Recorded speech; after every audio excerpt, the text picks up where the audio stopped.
Bueno, hola, bienvenidos, bienvenidas a este espacio que hoy estamos dedicando a la celebración el 10 de octubre del Día Mundial contra la Pena de Muerte. El Día Mundial contra la Pena de Muerte se viene celebrando desde el año 2003 por parte de la Coalición Mundial contra la Pena de Muerte, coalición de la que Amnistía Internacional es miembro fundador. Y esta coalición y nuestra organización en particular hacemos todos los años en relación al 10 de octubre un llamamiento a las organizaciones no gubernamentales abolicionistas, a las redes sociales, a los activistas, a todas las instituciones mundiales para que movilicen y conciencien sobre el uso de la pena de muerte en el mundo.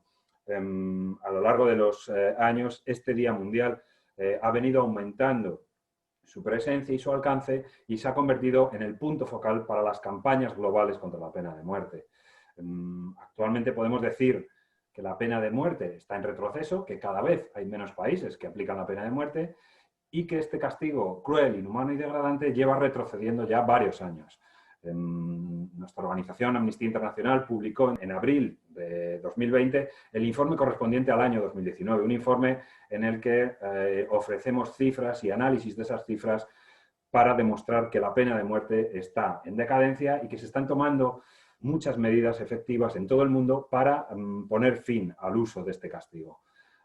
Además, el año pasado, 2019, vio como el impulso hacia la abolición mundial sigue avanzando, sigue su curso, a pesar de que hay algunos países que todavía van contra esta tendencia. Si lo comparamos con años anteriores, en comparación con 2018, las ejecuciones vinieron a descender hasta un 5%. Es decir, se tuvo constancia de alrededor de 657 ejecuciones en tan solo 20 países. Y esta es una cifra importante porque es la tasa más baja registrada en la última década. Es un gran paso hacia adelante, más aún si tenemos en cuenta que, por ejemplo, cuando Amnistía Internacional comenzó a luchar contra la pena de muerte, allá por 1977, tan solo 16 países habían abolido la pena de muerte en su legislación. Actualmente, la mayoría de los países del mundo, 142, más de 2/3, han renunciado ya a este castigo, como decía, cruel, inhumano y degradante. Pero, a pesar de esta mejora en las cifras, la realidad es que todavía queda trabajo por hacer. Existen muchos países que siguen poniendo en práctica la pena de muerte sin ningún tipo de restricción y, por ejemplo, a final del año pasado había más de 26.000 personas en corredores de la muerte de todo el mundo. Si hablamos de países, cada año tenemos que hablar prácticamente de los mismos. China, Irán, Arabia Saudí, Irak, Egipto, Estados Unidos. Son los países que continúan liderando este terrorífico ranking. Y además, en el caso de Estados Unidos, por ejemplo, en 2020, en lo que llevamos de este año, en tan solo 2 meses, en julio y agosto, hasta 7 personas han sido ejecutadas, según la legislación federal. Y estas 7 ejecuciones son las primeras que se llevan a cabo en 17 años a nivel federal, algo que es tremendamente preocupante. Pero no solo es preocupante la situación de estos países, que tradicionalmente son los líderes en el uso de la pena de muerte. Hay otros más cercanos que también nos preocupan, incluso en nuestro propio continente, en Europa. En los últimos meses hemos visto en las noticias, en los informativos, cómo hay un país que ha ocupado buena parte de este espacio. Hemos visto cómo las manifestaciones, las movilizaciones de la sociedad civil en Bielorrusia han sido duramente reprimidas y cómo la respuesta policial ha sido, en algunas ocasiones, desmesurada y desproporcionada. Esta situación, esta difícil situación político-social en Bielorrusia nos lleva a pensar y nos lleva a destacar que no queremos olvidar que este país es el único país de Europa que sigue imponiendo condenas a muerte y que sigue llevando a cabo ejecuciones. Las últimas 3 ejecuciones que se llevaron a cabo el año pasado, en 2019. Además, en Bielorrusia las condenas a muerte se imponen en juicios a menudo injustos y se ejecutan en un estricto secreto, sin dar aviso ni a la propia persona condenada, incluso sin devolver luego los cadáveres a los familiares. Además, no se les dice, en algunos casos, incluso ni siquiera dónde se les ha dado sepultura. En los últimos años es cierto que Bielorrusia ha venido declarando en determinados foros, en determinadas ocasiones, su compromiso de poner fin a las ejecuciones, pero la realidad es que este compromiso no ha llegado. A pesar de todo esto, Bielorrusia sigue condenando y ejecutando a personas y la información sobre el uso de la pena capital está clasificada como un secreto de Estado, por lo que informar investigar o trabajar contra la pena de muerte supone un riesgo extra para activistas, defensores o periodistas. Esta es la situación un poco a nivel general y en concreto en Bielorrusia. Y para hablar de Bielorrusia, aunque también vamos a comentar, debido a su experiencia, en distintos países en donde se aplica la pena de muerte, hemos invitado o queríamos charlar, tener unos minutos para hablar con Sofía Moro. Sofía Moro es una fotógrafa española, viene trabajando desde hace muchísimo tiempo entre el periodismo fotográfico, la fotografía documental o la fotografía editorial y ha trabajado para multitud de medios de comunicación, la revista Matador, El País Semanal, incluso Vanity Fair.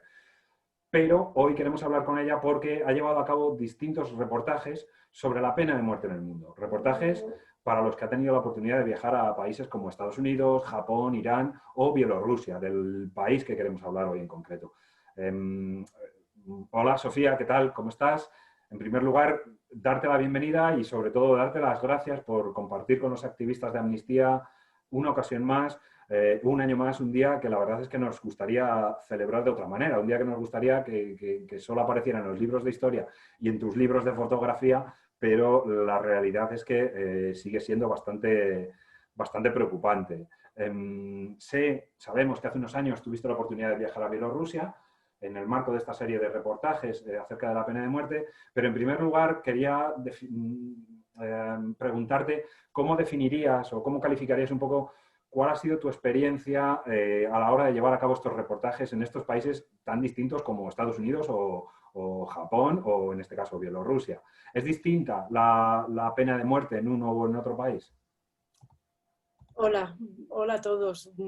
Bueno, pues es distinta, hay matices diferentes, ¿no? Igual que de todo tipo, ¿no? En Estados Unidos se ejecuta con silla eléctrica, en Bielorrusia es un disparo en la nuca, en Japón es la horca, pero hay algo en común que quizá es lo que yo he aprendido en los 9 años que he estado trabajando sobre pena de muerte en estos 5 países, ¿no? Y es que lo que he descubierto, de lo que me he dado cuenta es que es absolutamente imposible el montar o el gestionar una manera de ejecutar que sea limpia, que sea justa y que sea inefable, ¿no? Y eso recorre el mundo en cualquiera de los países que mantiene esta pena de muerte, ¿no? Porque da igual que estemos hablando de países ricos como Estados Unidos, de países míseros como Malawi, de países católicos o de países islámicos como Irán, la pena de muerte nunca se aplica de una manera justa, nunca se aplica de una manera limpia. En Estados Unidos, por ejemplo, hay un número considerable de inocentes condenados a muerte, muchos de ellos llegan a ser ejecutados, y esto no es simplemente por fallos del sistema, es incluso por fallos provocados por el propio sistema, ¿no? Por corrupción de gobernadores que saben que condenando los crímenes de manera dura tienen más probabilidades de volver a ser elegidos, ¿no? O en Japón, donde se tortura prácticamente a los condenados para que se declaren culpables, y a partir de ese momento, da igual que las pruebas demuestren lo contrario, estas personas acaban en el corredor de la muerte, ¿no? Y en el caso de Bielorrusia, es verdad que hay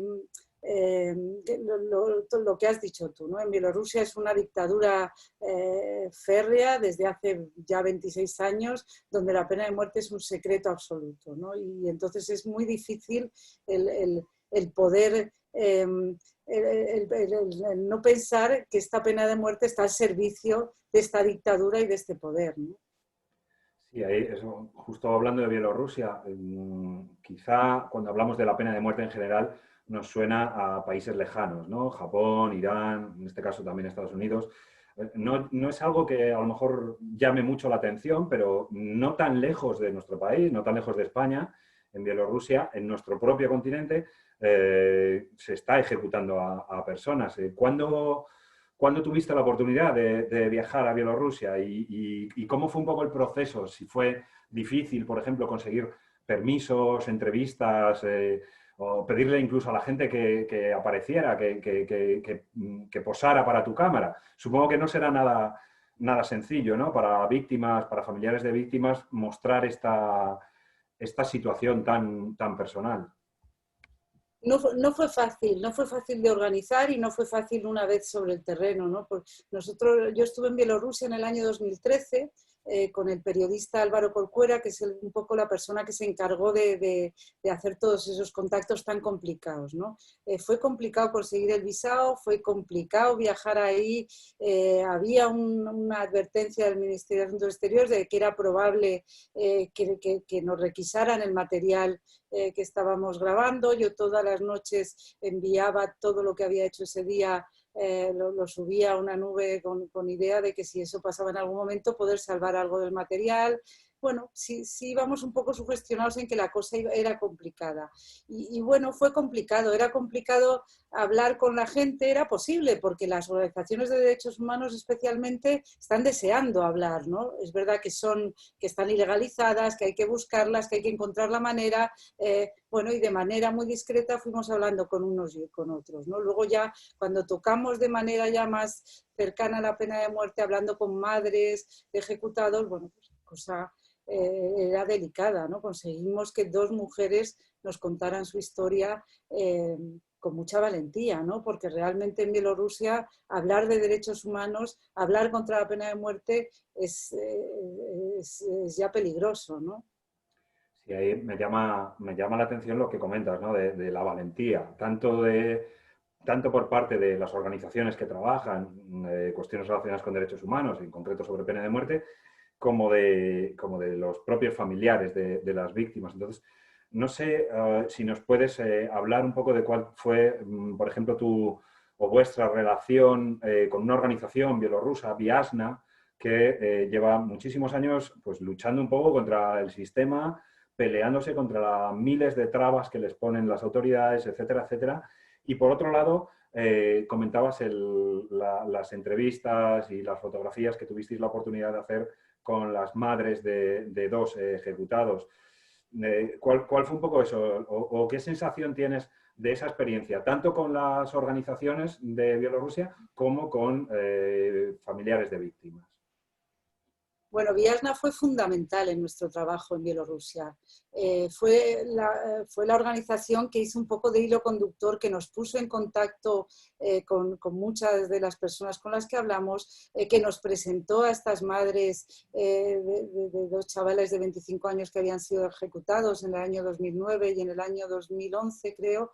Y bueno, realmente fue impresionante estar con ellos, ¿no? Estuvimos en su oficina había sido clausurada, la organización había sido ilegalizada creo que en el año 2003. Nosotros estuvimos ahí en 2013, compartían en ese momento local con otras dos organizaciones. El líder de Viasna en ese momento estaba en la cárcel, le habían acusado de una supuesta evasión de impuestos y con esa excusa estaba en la cárcel, y fueron dos de los activistas, de las personas del staff de Viasna, que son Andrei Paluda y Valentín Stefanovic, las dos personas que un poco primero nos presentaron el panorama de cómo veían el país en las cuestiones generales de derechos humanos y en concreto sobre pena de muerte, ¿no? Y fue gracias a ellos, gracias a los que pudimos hilar este reportaje, ¿no? Porque realmente no era fácil hablar con nadie, ¿no?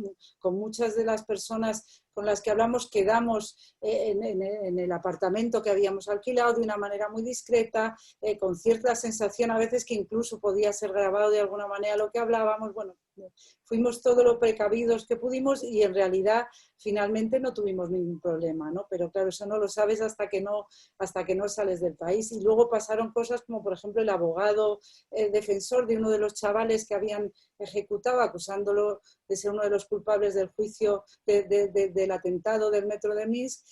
Bueno, pues este hombre directamente nos dijo que no podía hablar con la prensa, ¿no? Que prefería no hablar. Luego nos enteramos, gracias a Viasna, que está absolutamente prohibido el hablar con la prensa a cualquier persona del sistema judicial, ¿no? Bueno, las cosas eran complicadas, pero claro, la energía de estas personas, la valentía de la gente que trabaja en estas organizaciones es lo que permite hacer esto, ¿no? Porque porque realmente Valentín nos decía, joder, tenemos miedo, por supuesto que tenemos miedo, sabemos que nos estamos jugando muchas cosas que pues, nos pueden detener en cualquier momento, que la organización puede volver a ser ilegalizada, habían cambiado el nombre, pero saben que se la están jugando un poco criticando cualquier decisión de Lukashenko, ¿no? Y esto, me hablabas un poco de eso, decías de esa sensación que tenéis a veces a la hora de llevar a cabo las entrevistas con activistas, con gente de las organizaciones, de Viasna, etcétera, etcétera, un poco de esa medio clandestinidad, ¿no? En la que tenéis que tener estas entrevistas. ¿Tuvisteis algún tipo de entrevista o de contacto con las propias autoridades bielorrusas para hablar sobre la pena de muerte?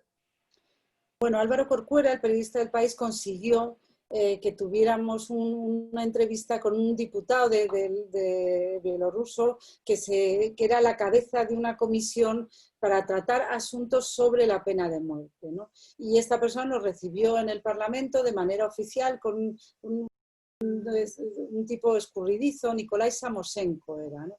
Y bueno, básicamente lo que nos contó es bueno, que esa comisión existía, pero que el apoyo de la población se había demostrado en el año 96 en un referéndum que era de un 80% de la población apoyaba la pena de muerte y que realmente ellos estaban ahí no para discutir si la pena de muerte debía abolirse o no, pero bueno, para mantener un cierto control, pero sonaba todo un poco a decorado, ¿no? Un poco a una especie de fachada para parecer que eso se hacía de una manera seria, ¿no? Cuando en realidad nuestra sensación era de que la pena de muerte se aplicaba primero, por supuesto, de una manera absolutamente salvaje y cruel y después con un criterio cuestionable, ¿no? Para empezar, porque los jueces en Bielorrusia los nombra el dictador, ¿no? Bueno, y empezando por ahí ya podemos imaginar que ese sistema judicial está absolutamente al servicio del poder y no de la justicia para todos, ¿no? Sí, hablando un poco de esa fachada o de esa imagen, ¿no? Que no solo en Bielorrusia, en muchísimos países se ofrece de cara al exterior, pero que realmente tiene muy poco que ver con la situación en el interior del país. A mí hay una cosa que me llama mucho la atención, que conocía de algún país como por ejemplo China, pero que hasta hace unos años, gracias a vuestro reportaje, gracias a vuestro viaje a Bielorrusia, yo no conocía. No sabía que la pena de muerte en Bielorrusia también se considera legalmente un secreto de Estado. Con lo cual, informar, investigar, trabajar sobre la pena de muerte, pues te puede conllevar una situación complicada, ¿no? Con denuncias, incluso puedes acabar en la cárcel posiblemente. En ese sentido, comentábamos antes eso, el gran trabajo de activistas como la gente de Viasna o de los familiares, etcétera, etcétera, pero relacionado con lo que es la pena de muerte, ese secreto de Estado, ese, entre comillas, bueno, y sin tantas entre comillas, ¿no? Ese oscurantismo con el que se aplica la pena de muerte en Bielorrusia, creo que es uno de los países más preocupantes. Me llama mucho la atención que, por ejemplo, en Bielorrusia ni los condenados, ni por supuesto los familiares, a lo mejor tengan una noticia o un aviso de cuándo se van a llevar a cabo esas ejecuciones, que los cadáveres, que los cuerpos de las víctimas no sean entregados a los familiares, que se les entierre o se les dé sepultura en lugares a los que los familiares luego no pueden tener un acceso. Por no hablar del método de ejecución, ¿no? Que es básicamente un tiro en la nuca. Todo ese oscurantismo, todo ese telón de acero, ¿no? Que creíamos que en muchos países se había eliminado, pero que parece ser que en algunos temas, y en este de pena de muerte en Bielorrusia no es así, también es algo bueno, que nos llama la atención y que nos hace a lo mejor recapacitar sobre esa injusticia y sobre esa violación de derechos humanos tan básicos como, en primer lugar, el derecho a la vida o derechos como a saber qué ha pasado con tus familiares. ¿Cómo fue un poco, o cómo vivisteis vosotros, cómo vivisteis tanto tú como Álvaro, esa situación o ese proceso que tienen que afrontar las víctimas y sus familiares? Bueno, eso es uno de los aspectos más terribles de la manera en la que se aplica la pena de muerte en Bielorrusia. Y es de una crueldad para las familias y para los mismos ejecutados bueno, pues yo creo que inmensa, ¿no? Y bueno, pues esto produce un dolor extraordinario primero en cualquier persona cercana a estos condenados, ¿no? Y para los mismos condenados, ¿no? Que no pueden despedirse de sus seres queridos bueno, pues desde cualquier aspecto, desde el religioso, no pueden ser enterrados, no pueden ser llorados. Luego, además, provoca una serie de efectos secundarios que no habíamos pensado hasta que no nos contaron, ¿no? Y es que las madres realmente se pasan años recorriendo cementerios de los alrededores de Minsk buscando posibles enterramientos, tierra removida, que llegan incluso a contactar con médiums, con personas que les dicen cuál es el destino, de dónde están enterradas esas personas, creen en muchos casos que pueden estar vivas, corre un rumor de que están trabajando en minas subterráneas muy peligrosas, pero que en realidad no han sido ejecutados. Se dice también que sus órganos pueden entrar a formar parte del tráfico ilegal de órganos. Bueno, esto provoca toda una paranoia alrededor realmente terrorífica. Y luego hay un segundo efecto en todo este secretismo, que es que todas las personas que trabajan en esta infraestructura o en estos procesos de ejecuciones sufren un estrés adicional bestial también debido a esto, ¿no? Entonces te cuentan que ver una ejecución es terrorífico, pero luego tener que decirle a la madre que viene supuestamente a visitar a su hijo al corredor de la muerte que su hijo no está ahí, sin poder dar ningún tipo de explicación más, bueno, pues resulta en un estrés y en una... produce unos efectos psicológicos, mentales, físicos en las personas que se encargan de todo este sistema, que también son de una crueldad bestial, ¿no? Sí, ahí eso, me comentabas incluso también de las propias personas que son las encargadas de llevar a cabo esas ejecuciones, ¿no? De los verdugos, de los ejecutores. En el reportaje que hicisteis, en el último disparo, se da algo de información sobre el caso de un coronel, el coronel Alkaev, creo recordar que era su nombre, que tiene una historia bastante peculiar, ¿no? No sé si nos puedes contar un poco a grandes rasgos cómo es este hombre, quiero decir, cómo ha sido su vida. Bueno, yo cuando me enteré de que este hombre existía y de su historia, realmente me pareció una oportunidad única de entender un poco más sobre cómo se aplica la pena de muerte en Bielorrusia, porque Olev Alkaev es un militar de carrera, que entra en instituciones penitenciarias y va ascendiendo y de manera un poco casi involuntaria acaba siendo la persona que dirige el centro, lo que llaman el SIZO número 1, que es la prisión de alta seguridad de Minsk, donde está el corredor de la muerte. Y este cargo, que empieza a ejercer en el año 96, creo que es, pues tiene una obligación secreta que ni siquiera su familia conoce, y es que es el encargado de dirigir las ejecuciones, ¿no? Entonces él llega a ese puesto en el año 96 y bueno, yo tuve la oportunidad de entrevistarle y de hablar con él en Berlín, porque esta persona se ha exiliado, vive ahora en Berlín, en la zona rusa, y que me contara un poco cómo era una ejecución en un país en el que esto es absolutamente secreto. Pues tenía por fin la oportunidad de hablar con alguien que me podía decir cómo funcionaban las cosas dentro de esta prisión de alta seguridad y cómo se llevaban a cabo las ejecuciones, ¿no? Y bueno, pues realmente Alkaev no me contó todo lo que yo pregunté, no me quiso decir dónde se enterraban los cuerpos, decía que él seguía siendo militar y que tenía, aunque estaba huido del país, bueno, pues tenía que guardar ese secreto. Tampoco me dijo lo que cobraban los funcionarios, pero sí me contó un poco lo que sintió la primera vez que vio una ejecución en la que le llevaron un poco para que observara cómo era el proceso, que era de una brutalidad salvaje, ¿no? Como cogían a los condenados en un coche, los llevaban a un claro de un bosque supuestamente cerca de un cementerio en las afueras de Minsk, y uno a uno los iban sacando del coche, disparando y arrojando una fosa común que luego cerraban, ¿no? Cada persona que esperaba su momento de ejecución de ese disparo oía el disparo de la persona a la que previamente habían disparado y habían tirado a la fosa, ¿no? Él se quedó absolutamente impactado me contó que no pudo dormir durante 3 o 4 días bebiendo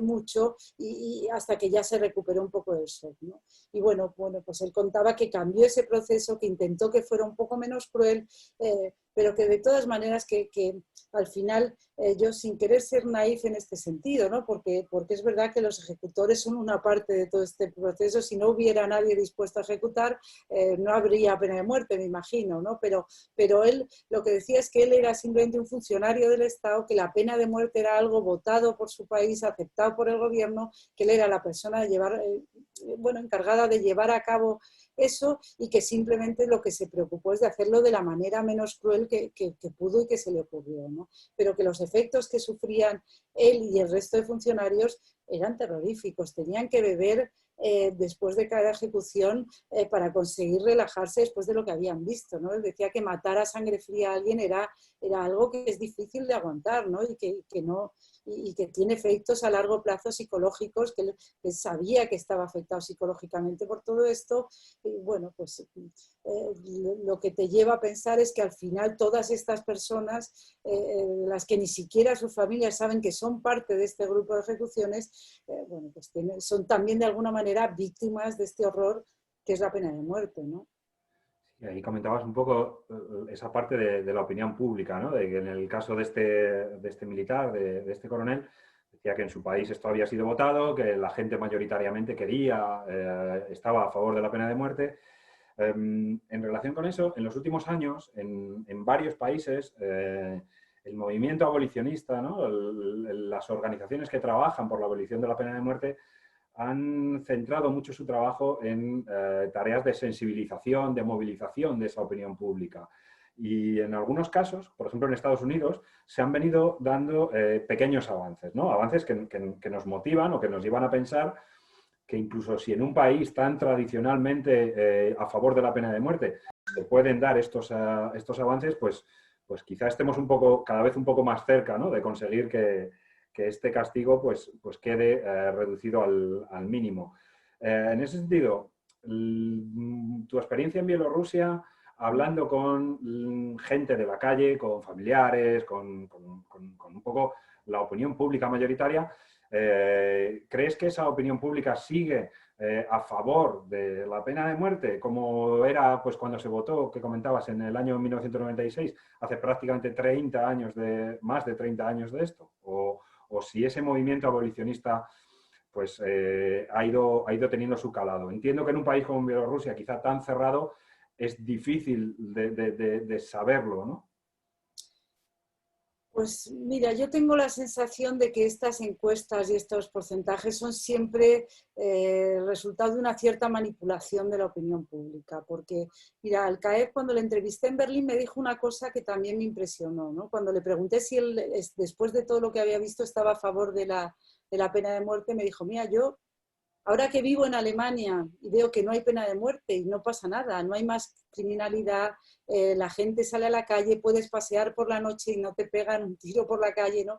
Me doy cuenta que la vida es posible y más humana sin pena de muerte, pero yo esto no era consciente cuando vivía en Bielorrusia, me he dado cuenta ahora que estoy aquí, ¿no? Y yo creo que hay algo de eso, ¿no? Porque realmente, no sé, yo pienso que todos queremos una vida más justa, con menos crimen, más libre. Yo creo que esto recorre el mundo, por supuesto, ¿no? Igual que nos gusta, a nosotros le gusta una persona de clase media en Bielorrusia, por supuesto, ¿no? Y que, bueno, que las cosas bien explicadas, la justicia llevada a cabo de una manera honesta o limpia, bueno, pues por supuesto haría a la gente pensar que la pena de muerte no es necesaria, no tengo ninguna duda. Y casi te hablaría no solo en Bielorrusia, yo creo que en cualquier país del mundo, ¿no? Pero es complicado, es verdad que es complicado, es verdad que está el miedo, hay muchos factores que llevan a defender esos porcentajes que yo estoy convencida que son absolutamente transformables por unos porcentajes muy diferentes, ¿no? Si se hacen las cosas bien. Sí, vamos terminando y no quería terminar este rato contigo, Sofía, sin que nos comentaras un poco algo de lo que decías, ¿no? De esa valentía que has nombrado en varias respuestas, de ese valor, de ese atrevimiento que tienen muchas personas para luchar contra la pena de muerte, y creo que los testimonios de varias de estas personas los recoges en un libro de fotografía que publicaste hace un tiempo, en ¿Quién merece morir? ¿En qué o cuál fue tu mayor motivación o una de tus motivaciones para llevar a cabo ese trabajo, y cómo fue esa experiencia? Bueno, pues realmente fue poco a poco me di cuenta de que era un tema en el que quería profundizar, ¿no? Porque yo, aparte de todo mi trabajo editorial en las revistas, bueno, pues me interesa mucho la fotografía documental, el fotoperiodismo, y bueno, cuando hice un primer reportaje para El País Semanal sobre los inocentes condenados a muerte en Estados Unidos, bueno, pues un poco reconocí en ese momento que este era un tema en el que quería trabajar. Ya Amnistía Internacional ha sido siempre para mí una especie de guía en todo esto, ¿no? Y hablando con vosotros, con la gente de Amnistía Internacional, pues realmente me di cuenta que había un trabajo por hacer, que no había mucha gente trabajando en ello y que era una causa que estaba avanzando en el mundo, como decías al principio, muy rápidamente, pero siempre con un terrible peligro de vuelta atrás rápida, ¿no? Y me pareció que era un tema en el que podía aportar algo, ¿no? Bueno, y eso fue un poco ese reportaje, ese contacto con los inocentes condenados a muerte en Estados Unidos fue un poco la llama o el inicio de este trabajo, ¿no? Y poco a poco me di cuenta que había que hablarlo o que había que tratarlo desde distintos puntos de vista, ¿no? Me interesaba hablar de los inocentes, pero me interesaba hablar también de los culpables condenados a muerte, de los menores ejecutados en países como China o como Irán, bueno, de países tan míseros como Malawi, que supuestamente no tienen dinero ni para hacer juicios justos, ni casi para llevar a la gente en coche al juzgado a ese juicio, ¿no? Y cómo un equipo internacional entra en el país de abogados y de activistas y consiguen cambiar toda esta situación, ¿no? Bueno, pues todas estas historias yo creo que son las que me han enseñado y con las que he aprendido, bueno, pues lo que yo creo que mucha gente compartimos, ¿no? Que al final la pena de muerte no tiene absolutamente nada que ver con la justicia y sí mucho que ver con la venganza, ¿no? Y esto es algo, yo creo que no fácil de entender, ¿no? Yo creo que esto lleva un proceso de entender muchas veces, porque muchas veces hablamos de los peores crímenes, de los más sangrientos, de los más dolorosos, y es verdad que pensamos, pues esta persona merecería morir por esto, ¿no? Pero ese merecería morir no tiene absolutamente nada que ver con hacer justicia, ¿no? Es otra cosa, es una sensación de venganza, pero nunca la justicia no es eso y lo sabemos bien, ¿no? Y yo creo que esto, bueno, aprovechemos estos días internacionales contra la pena de muerte para hacer una reflexión lenta y meditada de todo esto, ¿no? Porque no son decisiones fáciles y muchas veces el propio instinto de cada uno nos lleva a pensar que la pena de muerte es necesaria para hacer justicia, ¿no? Y sabemos que no, ¿no? Y yo creo que estas personas de las que hablas, toda esta gente tan valiente en países como Bielorrusia, ven clarísimo que esto es violencia, esto es una espiral de violencia que no hace más que empeorar la vida de todos, ¿no? Sí, ahí en ese sentido, bueno, obviamente en Amnistía Internacional coincidimos totalmente, ¿no? Y la pena de muerte suena mucho más a venganza que a justicia, que es realmente lo que los familiares y las víctimas de delitos, de los peores delitos, merecen esa justicia y no esa venganza. Terminamos agradeciéndote una vez más y un año más, y cada día que tenemos la oportunidad de hablar contigo de tu experiencia, de tu trabajo, Sofía, toda esa entrega y esa disponibilidad y esa facilidad que siempre has tenido con Amnistía. Les recomendamos a la gente que siga esta entrevista y este encuentro que consulte tu trabajo, que puedan leer tu libro, que puedan leer vuestros reportajes, los que hiciste con Álvaro, etcétera, etcétera, porque no hay mejor muestra o mejor, de una manera mejor llevada a la realidad, esa teoría, esa legislación, etcétera, etcétera, de la que muchas veces habla Amnistía Internacional, que consultando la realidad de casos, de víctimas, de familiares, etcétera, etcétera. Nada más, simplemente, como decía, agradecerte una vez más este momento, Sofía, y recordarle a la gente también que actualmente, que este año Amnistía Internacional tiene tiene una campaña contra la pena de muerte, concretamente contra la pena de muerte en Nigeria. Y está centrada en el caso de un chico, Yahaya, que ha sido condenado a muerte en Nigeria por el contenido de una canción que él escribió, una canción cuyo contenido presuntamente, y según las autoridades que han aplicado la Sharia en el estado de Kano, en el norte de Nigeria, es un contenido blasfemo, porque podría incluir algún tipo de palabras contra el profeta Mahoma. Este chico, como decía, ha sido condenado a muerte en Nigeria y Amnistía Internacional tiene actualmente en su web, en actúaconamnistía.org, una acción en la que estamos recogiendo firmas para que esta condena a muerte sea anulada. No solo que esta condena a muerte sea anulada, sino que le sean retirados los cargos, porque nadie debería de ser no solo no condenado a muerte, sino enjuiciado por el contenido de una canción, algo que es totalmente legítimo y que no atenta en ningún momento dado contra los derechos humanos. Como decía, muchas gracias, Sofía. Estaremos en contacto y seguro que pronto nos volvemos a ver. Muchas gracias a vosotros. Encantada de participar con Amnistía Internacional.